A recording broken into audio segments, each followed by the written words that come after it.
తొలినాళ్ళలో పాటలు కేవలం వినోదానికి మాత్రమే పరిమితమై ఉంది అనేటువంటి కాలం లోపల అరుణోదయ సమాఖ్య పాటను ఒక ఆయుధంగా మలిచింది.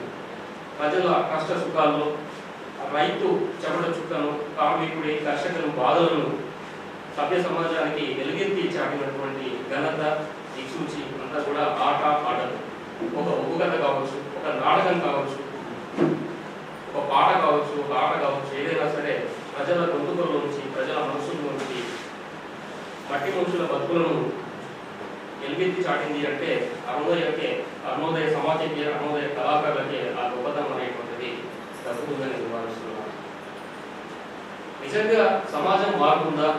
సమాజంలో మార్పు కనిపిస్తుందా? మార్పు వెంట మనం పరిగెడుతున్నామా? మార్పు కోసం మనం తప్పిస్తున్నామా అంటే దానికి అరుణోదయ సమాఖ్యనే ఒక సమాధానంగా, చరిత్రగా తెలుస్తున్నాం.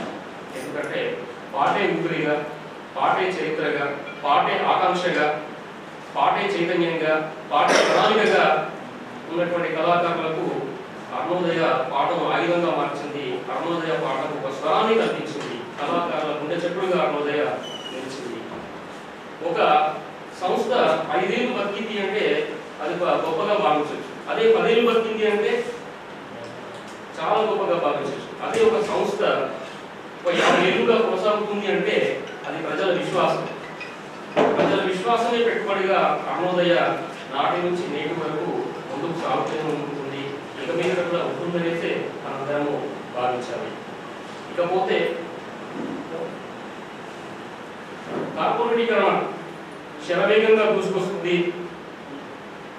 మన ఊళ్ళలోకి వచ్చింది, మన వీధుల్లోకి వచ్చింది, మన జీవితాల్లోకి వచ్చింది, మన పాటలోకి కూడా వచ్చింది.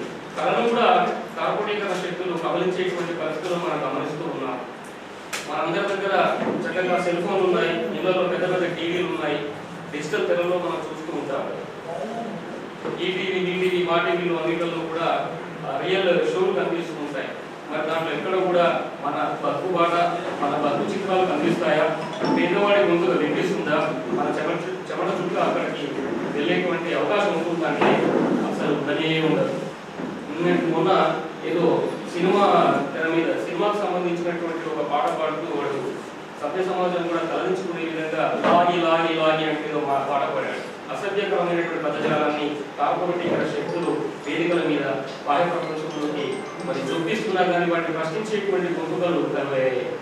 మరి అలాంటి వాటికి మనము గొడ్డలు పెట్టుగా మారాలి అంటే మన కళను మనం బతికించుకోవాలి, మన కళను కూడా మార్చుకోవాలి. అంటే మారుతున్న సమాజానికి అనుకూలంగా మనం ఏ విధంగా కళను మార్చుకోవాలి అంటే మనం కూడా డిజిటల్ తెర మీదకి అడుగులు వేయాలి. అంటే మన మూలాలు మర్చిపోకుండా, అరుణోదయ మూలాలను మర్చిపోకుండా విధానాలు కాస్త మార్చుకొని మన యువత లోపల మరి వాళ్ళలో ఉన్నటువంటి కళను, వాళ్ళ ఉండే ఆటను పాటను కూడా మనం కూడా డిజిటల్ తెర మీద చూపించగలిగితే సమాజంలోకి ఇంకాస్త చొచ్చుకుపోయేటువంటి అవకాశం అనేటువంటిది ఉంటుంది. ఒక జర్నలిస్ట్గా నేను గమనించింది ఏంటంటే కార్పొరేట్ తెర లోపల పేదల జీవితాలు కనిపించవు. మన సీరియల్లో మనం చూస్తూ ఉంటాము, ప్రతి సీరియల్లో కూడా మేకప్ వేసుకున్నటువంటి ఆ పాత్రలు కనిపిస్తాయి తప్ప చెమట చిందించేటువంటి రైతులు ఎక్కడ కనిపించారు. రిక్షా అనేటువంటి వ్యక్తి కూడా కనిపించాడు. మట్టి తప్పేటువంటి జీవులు ఎక్కడ కూడా కనిపించారు. మరి మన స్థానం ఎక్కడ ఉంది? మన స్థానాన్ని మనం కోల్పోతున్నాము. అన్నం పెట్టే రైతన్నకు మరి ఆ కార్పొరేట్ శక్తుల హస్తాల్లో ఉండేటువంటి ఆ మీడియాలో, అంటే మీడియా అంటే ఏదైనా కావచ్చు, దాంట్లో మన స్థానం ఎక్కడ అంటే దాంట్లోకి రావాలి అంటే మనమే చూసుకోవాలి. అరుణోదయ సమాఖ్య తొలి తరం నుంచి నేటి తరం వరకు ఉన్నటువంటి ఈ కళాకారులంతా కూడా నేటి తరానికి వారధులుగా నిలిచి ఒక పాట ద్వారా, ఒక ఆట ద్వారా వాళ్ళు చిత్రీకరించేటువంటి అంశాలను యువతకు అందిపుచ్చి ప్రపంచ వేదిక అయినటువంటి, విశ్వ వేదిక అయినటువంటి నెట్టింటి లోపల, ఇంటర్నెట్ లోపల ఈ యొక్క ఆట పాట పొందుపరిచి మన భావాన్ని, మన భావజాలాన్ని ఎప్పుడైతే ముందు తరానికి అందించగలుగుతామో అప్పుడే మనము మార్పును అందించుకొని విజయాన్ని సాధించిన వాళ్ళం అవుతామనేసి నేను భావిస్తున్నాను. అదేవిధంగా ఆట పాట ఒక చైతన్యం, ఒక నాటకం అనేటువంటి ఒక వీధిలో జరుగుతుందంటే అదొక సంపాదకీయంగా భావిస్తారు. ఒక నాటకాన్ని కళాకారులు ఒక వీధి లోపల ఆడారు అంటే, లేదా ఒక పాఠం పాడారంటే అది ఒక ఎడిటోరియల్ లాగా, ఒక ఎడిటోరియల్ సమకూర్చాలి అంటే దాదాపు ఒక 5-6 పంక్తుల బాంబోట్ కథాన్ని పెంచాలి అంటే ఒక వారం లోపల ఒక 4 సంపాదకులు కలిసేసి ఎంతో ప్రయత్నం చేసేసి వాళ్ళ మేధోశక్తి ఉపయోగిస్తూ ఉంటారు. అలాంటిది మట్టి మనుషులు వారి యొక్క బతుకు చిత్రాన్ని వీధి లోపల నాటక రూపం లోపల పొందుపరిచి ఆట పాట ద్వారా నేరుగా వారి సమాజంలోకి వదులుతుంటారు. దానికి దీనికి తేడాలు. ఇది పత్రికల్లో వచ్చేటువంటి సంపాదకీయము, అది బతుకు చిత్రంలో వచ్చేటువంటి సంపాదకీయం. ఎవరైతే మదోన్మాదులు ఉన్నారో వాళ్ళు ఏ సమావేశ కళారూపాలనేవి ముందుకు తీసుకొస్తుంది. అంటే సమాజంలో అరుణోదయ ఏదైతే ఉందో ఇది ప్రజలను లేదా ఇతర, నేను మొన్న మహాశివరాత్రి రోజు అంటే దాదాపు ప్రపంచంలో కానీ దేశంలో కానీ వెంకటరామన్న జర్నలిస్ట్ గారు, ఆకుల బాంబే గారు, దాసన్న అరుణోదయ దాసన్న మేము చాలా ఉద్యమాలలో కలిసి పనిచేసినాం. అబ్దుల్లా దాసన్న ఇక్కడ నిజామాబాద్ పేరు గుర్తొస్తే నిజామాబాద్ కలిసిందంటే ఫస్ట్ నాకు గుర్తొచ్చే పేరు అబ్దుల్లా దాసన్న. నేను వాళ్ళు బాగున్నారు అన్నం కలిసిన అది అంటే నిజామాబాద్ నుంచి వచ్చిన వాడే నాకు గుర్తొచ్చే పేరు వారి బాబు తెలుసుకున్నాను. చెప్పు చెప్పు చెప్పు చెప్పు ఇక్కడ ఆకులేను మన తెలంగాణ ఉద్యమం అప్పుడు 500 రోజులు వీరు దీక్ష చేస్తే అప్పుడు కూడా ఇక్కడ మన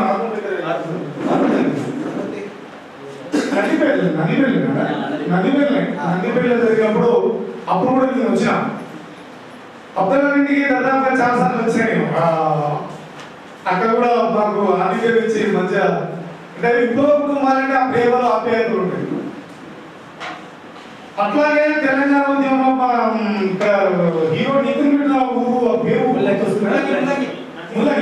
ముల్లగిలో తెలంగాణ ఉద్యమం తెలంగాణ తల్లి మన రెడ్డి సాయిరెడ్డి కవాలి పాట వస్తే ప్రదర్శించుకున్నాడు అదే వేదిక మీద.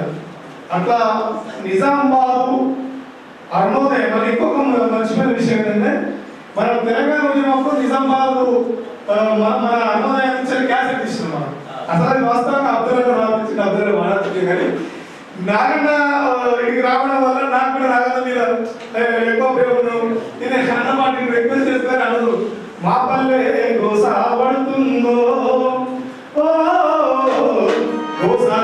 గోడెల మోస్తుందో బతుకులా గోడెల మోస్తుందో కడుపున పడ్డ కాయ నుండి మా కష్టాలు మొదలవుతుంటాయి.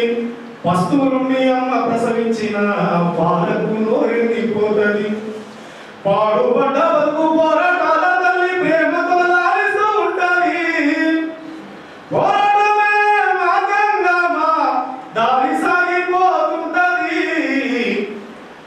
మేము తెలంగాణ నెత్తుటి గడ్డన పుట్టిన బిడ్డలను పుట్టుడుతోనే నెత్తుటి గుడ్డల ఎత్తిన జెండలను మా పల్లె గోసాబడుతుందో గోసల గోడెల్ల పోస్తుందో బతుకుల గోడెల్ల పోస్తుందో. ఇది అబ్దుల్ రాయమంటే రాసిన పాట, కానీ అబ్దుల్ పాడలేదు. అది ఈ నిజామాబాదు పదము మరిసిపోతుంది నన్నీ నేటి తరము, నా పేరు జనపదము మరిసిపోతుంది నన్నీ నేటి తరము. ప్రజల్లో చైతన్యం చేయడానికి పాటను ఉపయోగించు. నిజానికి కూడా నేను ఏమంటానంటే సాంస్కృతిక అస్తిత్వం లేని కులాలైన, సాంస్కృతిక అస్తిత్వం లేని కులాలైన పార్టీలైనా ఖచ్చితంగా అంతరించిపోతాయి.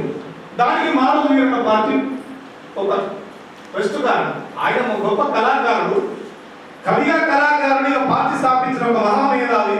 వాళ్ళలో ఒక ప్రజా సాంస్కృతిక రంగాన్ని నిర్మించలేదు. వాళ్ళు ఎప్పుడు కొంతమంది నన్ను అడుగుతారు, అన్నోదయ జనాట్య మండలి, మావోయిస్ట్ పార్టీ జనాట్య మండలి, ఇటు ఎంఎల్ పార్టీలకు అన్నోదయాలు ఉండడం వల్ల వాళ్ళ అస్తిత్వం ఇంకా మిగిలి ఉంది, వాళ్ళ పోరాటాలు ఇంకా కొనసాగుతాయి, వాళ్ళ అమరవీరులు ఇంకా బతికే ఉన్నారు అని చెప్పడం. మరి కులాలకేంటి సాంస్కృతిక అస్తిత్వం? కులాలకి ఎక్కడిది అంటే ఆనాడు అర్థశాస్త్ర రాసిన కౌటిల్యుడు, ఈ నిశ్చలమైన సమాజం తయారు చేసిన ఒక బ్రాహ్మణుడు, వీళ్ళ కులం బతుకుండాలంటే వాళ్ళ కులానికి అస్థిత కులాన్ని నిర్మించారు. ఈ అస్థిత కులాలు ఏం చేయాలి? వాళ్ళ కులాల గొప్పతనం చెప్పుకున్న బతకాలి. అంటే ఒక ఉన్నత కులాలు బతకడం కొరకు, వాళ్ళని కీర్తించడం కొరకు సింధు, మహిళ, గోళ్ళ, పిచ్చకుట్ల, మందేర్చుల ఇట్లా పటములను ఇట్లా అస్థిత కులాలను పుట్టించుకున్నాం. వారు వీళ్ళకు నిశ్చయం వేస్తే వారు వీళ్ళకు ఇంకా కొత్త రాజు లాంటి వాళ్ళ మాన్యాలు కూడా ఇచ్చింది.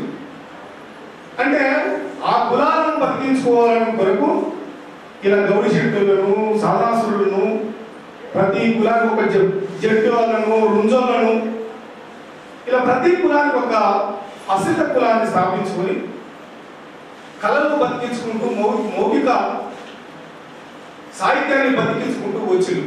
కానీ ఇవాళ కళాకారులకు అది మౌఖిక సాహిత్యం వల్ల వచ్చే వారసత్వం వచ్చుకుంటూ వాళ్ళు వీళ్ళంతా ఏంటిది సంచారం. ఎక్కడ కూడా వాళ్ళకు ఒక స్థిరమైన ఇల్లు లేదు, వాళ్ళ పిల్లలకు చదువు లేదు. అట్లా కళల్ని కాపాడుకుంటూ వచ్చిన వాళ్ళంతా అట్టడుగు వర్గాల వాళ్ళు, కడజాతికి సంబంధించిన వాళ్ళు. ఇవాళ కళాకారులు అన్నం లేకుండా, భూమి లేకుండా, ఇల్లు లేకుండా చాలా హీనమైన స్థితిలో బతుకుతున్నారు ఇప్పటికి కూడా. మధ్యాయుగ కాలం నాడు ఇంకొక దారిపోయి అడవి పాట, వీరులనేది పాఠం. ఆ తర్వాత నన్ను నాగన్న ఒడిసిపట్టుకొని చాలా దగ్గరగా నేను నా పుస్తకం అంటే నేను రాసిన అప్పటికి ఈ పుస్తకం వేయాలి. నేను ఒక రాయి పాట రాశాను. రాతి కోటలతోటి రాజులాగా కీర్తి అబ్బరపరిచేటి అందమైన నాగులు జగన్న చేతిలో చక్కని రూపమై ఉలిదంపకు వచ్చిన వయ్యాలి శిల్పమై తొక్కిన వార్చుకుని గడపమైనావు, ఒట్టి మొక్కుల దైవ రూపాలు అయినావు.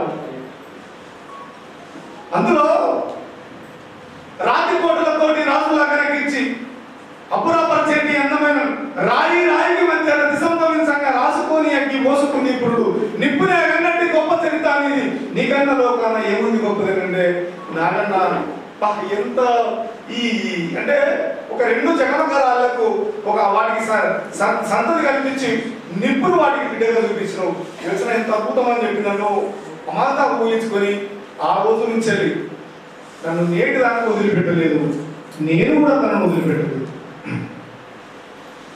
ఆ తర్వాత మొట్టమొదటిసారి పైలా వాసుదేవ్ గారు నాకు పరిచయం అయిన తర్వాత పైలా వాసుదేవ్ గారి క్యాసెట్ మొట్టమొదటి రాసిన పాట అన్నదే. వాళ్ళు అబ్దుల్లా సాయిరెడ్డి సరే వీళ్ళు మొబైల్కి వచ్చాను, ఆఫీస్కి వచ్చింది. అప్పుడు పాటలు రాయాలంటే ముందు పోయి వర్క్షాప్ పెట్టి ఆ సమాచారం చెప్తే అదంతా విని రాసి ట్యూన్ చేసి ప్రాక్టీస్ చేసి పాడాల్సి వస్తుంది. అంటే ఒక గ్యాదర్ చేయాలంటే కుటుంబాన్ని మినిమం 10-15 రోజులు మనం దూరం పెట్టేసి ఆఫీస్ కాడ ఉండాలి. ఇక్కడి నుంచి అబ్దుల్ సైలెంట్ వచ్చిన తర్వాత ఎక్కడ పాటలు ప్రాక్టీస్ చేస్తాను. అందులో అబ్దుల్ ఒక పాట ఉంటుంది కదా, అందులో నీనాడి వేరే కదా. నాకు పైలావాది వరకు నాకేం పరిచయాలు లేవు. అప్పుడు ఇప్పుడు లింగన చనిపోయిన మొన్న చనిపోయిన లింగన్నతో కూడా నాకు స్వచ్ఛంగా లేవు, ప్రత్యక్షంగా కలుసుకున్న సందర్భాలు లేవు. నాగనే చెప్పడం, పార్టీ వాళ్ళు చెప్పడం వల్ల ఈ పాటలని రాసింది. అంటే సాహిత్యం కూడా చదువుతాం. అట్లా ఈడ పొడిసేటి పొద్దు పుడుము పై మొలిసే ఒక్కవు పైన వీచేటి గాలివి వీర పూసేటి పువ్వు వీచేటి మొక్కవు ములిసేటి మొక్కవు పూసేటి పువ్వు వీచేటి గాలివి పూసేటి పువ్వు వాలుతున్న పొద్దు వంగి తొంగి చూసి పైన వాసుదేవరావు జాడెక్కింది నిగరం చెరిగిపోనిది నిత్యారం మరువలేనిది. ఇట్లా అనగానే అబ్బా రామారామన్న నాగన్న పరిచయం తర్వాత అప్పుడే నాకు అప్పుడే పరిచయం ఈ పాట, అప్పుడే నాకు రామరామ పరిచయం.